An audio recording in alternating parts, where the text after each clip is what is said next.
After I became Elvira, I got an earful of what a horror host was because Vampira sued me.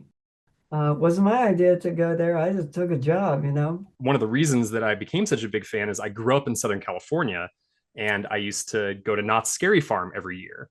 So my first question is how did that come to be, and what was it like doing that for, I think I saw 35 years? Yeah, yeah, I did it on and off for a period of 35 years. There were a few years, like the year I was pregnant, I couldn't do it in there. But yeah, I think I did, God, I don't know, 21, 27 shows. I don't know.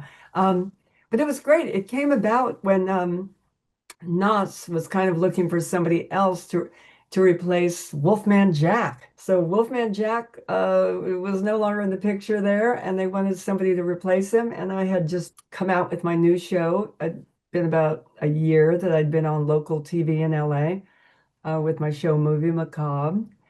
And they called and asked if I wanted to do the show. And I was both scared to do it. I hadn't danced or sung in years and years, but I was also thrilled because I love dancing and singing. I love performing live. And I'd been with the Groundlings. I love performing on stage. I mean, to an artist, I think most artists would say that performing live is one of the most fulfilling things you can do. You just get that, you get immediate gratification from the audience, you know? The end of this month, right in time for October, you have another kind of book coming out. You have a cookbook coming out. Yes.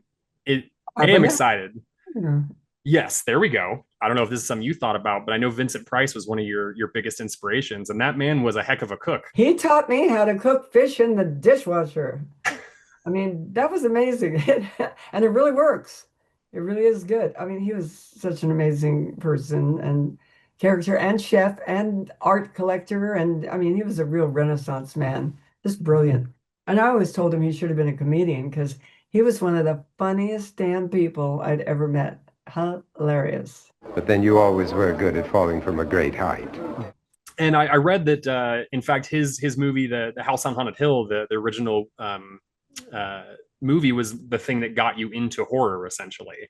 It was the first horror movie I saw, and I was somewhere between second and third grade, and it made such an incredible impact on me. I mean, I didn't know anything like that existed, and my cousin took me, and it just blew my mind. I mean, I was scared out of my wits, but I was I wanted to see more. It was so weird. I was attracted and repulsed at the same time, and I did see more. I went to every one of those Vincent Price movies that were out there, the Roger Corman, loosely based on Poe movies, and just fell in love with Vincent Price as a character, and as a person. So meeting him later in my life was like, oh my God, I couldn't believe it.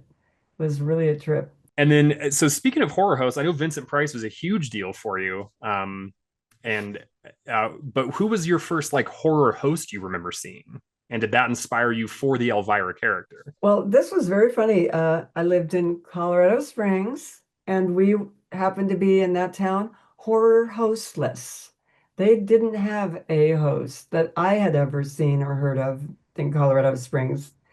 Never even knew there was such a thing, honest to God. And so I'm living in LA, and I get this call. As you know, I was on my honeymoon. I get this call about being a horror host. I didn't know what a horror host was. I did not know.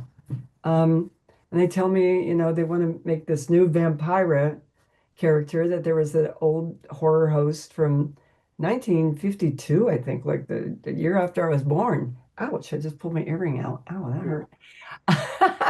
And I just went, okay, horror host, all right.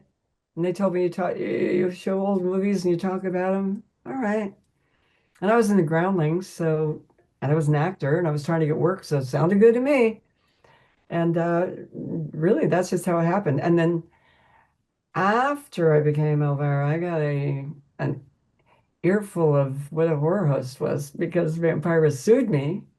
Wasn't my idea to go there. I just took a job, But yeah, so I learned a lot about what it is to be a horror host. And you know, I don't know.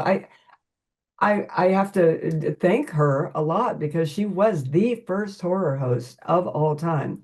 She did that job first and set the precedent for all the horror hosts to come after that. And I think I met every darn horror host there is out there since that time till now. Zachary was one of my absolute favorites. I had never seen him. He was basically on the East Coast. I don't know if you're familiar with him, but met him, and he was such a lovely man, and just um, really, really thrilled to meet him. So anyway, yeah, I learned what a horror host was the hard way. I always say Elvira is made up of three things, and that's the spooky, the sexy, and the funny. And without one of those elements, you're not Elvira. I'm kind of like the historian guy and also a big nerd. And I just don't know if I've seen you asked about this. I know Elvira has appeared in so many things, but I was a fan of the early 90s computer games. And I was going to ask how much involvement you had in those. Did you get to play them? Like, what did you think of them? My basic involvement was how do I look? How do I sound?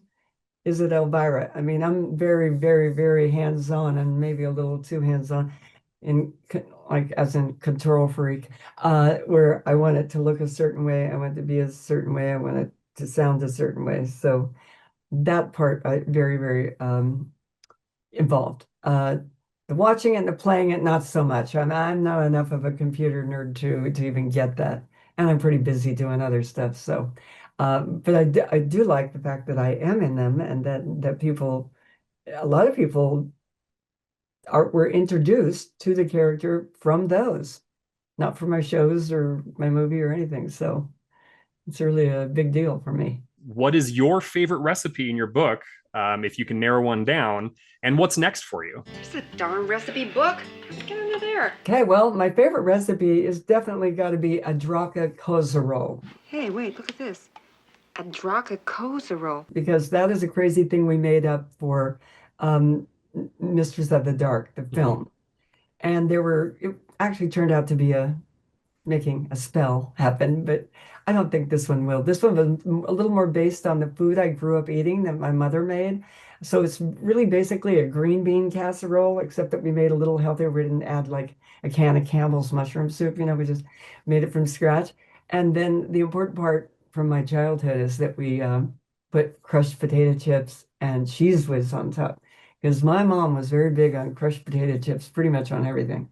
But the way you have to crush them is to sit on them. So that makes things fun and easy. Yeah, and I do have a lot of stuff coming up. I also have my children's book that just came out. Why I released them all at the same time, I don't know. We'll never know.